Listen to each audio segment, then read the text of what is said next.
பெயர் ரன்யா ராவ், வயது 31, தொழில் நடிகை, கைது செய்யப்பட்டது தங்கம் கடத்தலுக்காக. இப்படி சர்வதேச பெங்களூரு விமான நிலையத்தில் கைதாகி இருக்கிறவங்க தான் இந்த ரன்யா ராவ். அதாவது இன்னைக்கு தேதியில இந்தியா முழுக்க தங்கம் கடத்தலுக்காக ஃபேமஸ் ஆகி இருக்கிறவங்க அப்படின்னே சொல்லலாம். இவங்களை எங்கேயோ பார்த்த மாதிரி இருக்கே அப்படின்னு நீங்க என்ன கேட்கலாம். 2016 தமிழ்ல வெளியான வாகா திரைப்படத்துல ஏதோ மாயம் செய்கிறார்னு திரையில பறந்தவங்க தான் இந்த ரன்யா ராவ் குருவி. வாகா திரைப்படம் ரிலீஸுக்கு அப்புறமா இப்ப தங்கம் கடத்தல் குருவியா வெளியே வந்திருக்காங்க ரன்யா ராவ். நம்ம வழக்கமாக சினிமாக்களில் பார்க்கும்பொழுது இந்த கடத்தல் காட்சிகள்லாம் நம்மளை பிரமிக்க வைக்கும் அப்படின்னே சொல்லலாம். அதே மாதிரி தான் நம்ம சூர்யா நடிச்சிருந்த அயன் திரைப்படம். இந்த திரைப்படத்தில் அவர் விதவிதமாக கெட்டப்பு போட்டு வெளிநாட்டிலேருந்து டைமண்டை கடத்தியிருப்பார். அதே மாதிரி 2016 ஒரு திரைப்படம் வெளியாகி இருந்துச்சு. கரீனா கபூர், தபு, கிருத்தி சனோன் இவங்களோட நடிப்பில். இந்த திரைப்படத்தில் அவங்க 3 பேருமே ஒரு விமான பணிப்பெண்களாக பணியாற்றுவாங்க. அப்புறம் கிழக்கு நாடுகள்லேருந்து இந்தியாவிற்கு தங்கத்தை கடத்திட்டு வருவாங்க.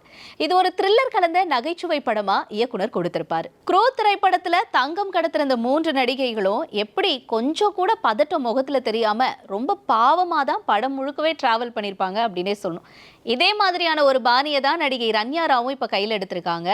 இவங்க துபாயிலிருந்து தங்கத்தை கடத்திட்டு வந்தா கூட அவங்களோட முகத்துல எந்த ஒரு பதட்டமும் இல்லை அப்படிங்கிற தகவல் தான் வெளியாயிருக்கு. க்ரூ திரைப்படத்துல நம்ம பார்க்கும்பொழுது அவங்க 3 பேரும் விமான பணிப்பெண்கள். இங்க நடிகை ரன்யா ராவ் ஒரு பெங்களூர் விமானத்துல பயணம் செய்யற ஒரு பயணி அப்படிங்கிறத அவங்க நல்லாவே மெயின்டைன் பண்ணியிருக்காங்க அப்படின்னு தான் சொல்லணும். கிட்டத்தட்ட துபாயில இருந்து 14.8 கிலோ தங்கத்தை இவங்க தன்னோட ட்ரெஸ்ல இருக்கு இல்லையா, அங்க இருக்கிற அந்த ஆடையில ஒரு பெல்ட் ஒன்று இருக்குது. அந்த பெல்ட் மூலயமா தான் இந்த தங்கத்தை அவங்க கடத்தியிருக்காங்க அப்படின்னு சொல்லப்படுது. இவ்வளோ தங்கத்தை நம்ம கடத்தி வச்சிருக்கோமே அப்படிங்கிற எந்த ஒரு பதட்டமும் இல்லாமல் செம்ம பந்தாவா ரொம்ப கேஷுவலாக விமான நிலையத்துக்குள்ளே இவங்க வலம் வந்திருக்காங்க. இன்னும் கொஞ்சம், அதாவது இன்னும் ஒரு ஸ்டெப்பு எடுத்து வச்சா விமான நிலையத்திலேருந்து நம்ம போயிடலாம் அப்படின்னு நினச்சவங்களுக்கு தான் ஒரு ட்விஸ்ட் காத்திருந்துச்சு. அங்கே தான் கொஞ்சம் இங்கே வாங்க அப்படின்னு சொல்லி விசாரணைக்கு அழைச்சிருக்காங்க மத்திய புலனாய்வு வருவாய் அதிகாரிகள். விசாரணை அதிகாரிகள் தன்னை அழைச்சிருக்காங்க அப்படின்னு தெரிஞ்சு கூட இது தனக்கு விரிக்கப்பட்ட வலை தான் அப்படிங்கிறத புரியாத ரன்யா அந்த இடத்துல அந்த கேஷுவாலிட்டியை அப்படியே தான் மெயின்டைன் பண்ணியிருந்திருக்காங்க. இதில் விஷயம் என்னன்னா, மத்திய புலனாய்வு வருவாய் அதிகாரிகள் இதுக்கு முன்னாடியே ரன்யாவை நோட்டமிட ஆரம்பிச்சிட்டாங்களாம். இந்த வருஷம் தொடங்கி 2 மாதம் தான் முழுசாக முடிஞ்சிருக்கு. இந்த 2 மாதத்தில் கிட்டத்தட்ட 10 முறை வளைகுடா நாடுகளுக்கு பயணம் செஞ்சுருக்காங்க ரன்யா அப்படிங்கிற தகவலும் வெளியாகிருக்கு. இதை எல்லாத்தையும் நோட்டமிட்ட மத்திய புலனாய்வு வருவாய்த்துறை அதிகாரிகள் இந்த தடவை ரன்யாவை விட்டுறக்கூடாது அப்படிங்கிறதுல ரொம்ப தீவிரமாக இருந்திருக்காங்க. அதனால தான் சமீபத்தில் அவங்க துபாய் போயிட்டு ரிட்டர்ன் வரும்பொழுது அவங்கள கையும் களவுமாக பிடிச்சிருக்காங்க. அது மட்டும் இல்லை, அவங்களையும் அவங்களோட உடைமைகளையும் சோதனை செஞ்சுருக்காங்க. எப்படியாவது ஆக்டிங்கை போட்டு தப்பிச்சிடலாம் இந்த தடவையும் அப்படின்னு நினைச்ச ரன்யாவால் இந்த தடவை அது முடியலை. ரன்னே ஆகாமல் வசமாக சிக்கியிருக்காங்க. அதிகாரிகளுக்கு இவங்க மேலே முக்கியமாக சந்தேகம் வர காரணம் என்னன்னு கேட்டிங்கன்னா, கடந்த 15 நாட்களை மட்டும் 4 முறை சர்வதேச பயணத்தை இவங்க மேற்கொண்டிருந்திருக்காங்க. அதுவும் இந்த பயணம் அப்போதெல்லாம் ஒரே மாதிரியான ஆடையை அணிஞ்சிருந்திருக்காங்க. அது மட்டும் இல்லாமல் அந்த ஆடையில் இருக்கக்கூடிய பெல்ட் வெளியே தெரியாத வகையில் இவங்க அணிஞ்சிருந்திருக்காங்க. இதை எல்லாத்தையும் நோட்டமிட்ட அதிகாரிகள் இதன் மூலமா அவங்களோட சந்தேகத்தை இன்னும் ஸ்ட்ராங் ஆக்கியிருக்காங்க. அந்த சந்தேகம் ஸ்ட்ராங் ஆனதுனால தான் இப்போ ரன்யா ராவ் கைது செய்யப்பட்டிருக்காங்க. ரன்யா ராவ் தங்கம் கடத்துறது இதான் முதல் முறையா இல்லை, இதுக்கு முன்னாடி ஏற்கனவே அவங்க தங்கம் கடத்தியிருக்காங்களா? அப்படி தங்கம் கடத்தியிருந்தா விமான நிலையத்தை விட்டு அவங்க எப்படி சேஃபா வெளியேறினாங்க? இதற்கான விளக்கம் என்ன அப்படின்னு கேட்டிங்கன்னா, அதாவது ரன்யா ராவ் விமான நிலையத்திற்கு வரும்பொழுது எல்லாமே அதிகாரிகளும் முக்கிய தலைவர்களும் வெளியேற பாதுகாப்பான வழியில தான் இவங்க வெளியேறி இருக்காங்க. விமான நிலையத்திற்கு வரும்பொழுதெல்லாம் வழக்கமா ஒரு அதிகாரியை சந்திச்சிருக்காங்க.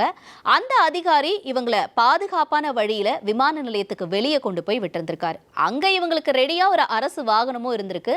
அந்த வாகனத்துல இவங்க ஏறி போறதுனால எந்த ஒரு விசாரணை வளையத்துக்குள்ளேயும் இத்தனை நாளும் ரன்யா ராவ் சிக்கல. குறிப்பா சொல்ல போனோம்னா, கர்நாடகா மாநிலத்தில் டிஜிபி அந்தஸ்தில் இருக்கக்கூடிய ஐபிஎஸ் அதிகாரியான ராமச்சந்திர ராவோட வளர்ப்பு மகள் தான் இந்த ரன்யா ராவ். இதை சாக்கா வச்சுக்கிட்டு தான் ஒரு ஐபிஎஸ் அதிகாரியோட மகள்னு சொல்லி உள்ளூர் போலீஸ் கிட்ட தன்னை அறிமுகப்படுத்தி இருக்காங்க. அந்த ஒரு ஸ்ட்ராங்கான வே மூலயமா தான் இவங்க விமான நிலையத்தை விட்டும் இத்தனை நாளும் வெளியேறி இருக்காங்க. வளர்ப்பு மகளோட இந்த கைது நடவடிக்கை தொடர்பா ராமச்சந்திர ராவ் வருத்தமும் தெரிவிச்சிருக்காரு. ஆனா அதே நேரத்துல அவர் இன்னொரு விஷயம் சொல்லியிருக்கிறது என்ன அப்படின்னு பார்த்தோம்னா, 4 மாசத்துக்கு முன்னாடியே இவங்களுக்கு கல்யாணம் ஆயிடுச்சு அப்படின்னும் அவங்க அதுக்கப்புறம் எங்களோட வீட்டுக்கு வரல அப்படின்னும் சொல்லியிருக்காரு. அது மட்டும் இல்லாம ரன்யா ராவோட கணவர் என்ன வேலை செய்யறாரு அப்படிங்கிறது கூட எங்களுக்கு தெரியாது. ஒருவேளை என்னோட வளர்ப்பு மகள் வந்துட்டு கண்டிப்பா தவறு செய்திருந்தார், சட்டம் அதோட கடமையை செய்யும் அப்படின்னு சொல்லியிருக்காரு ராமச்சந்திர ராவ். இந்த நிலையில ரன்யா ராவோட வீட்லயும் அதிகாரிகள் சோதனை பண்ணியிருக்காங்க.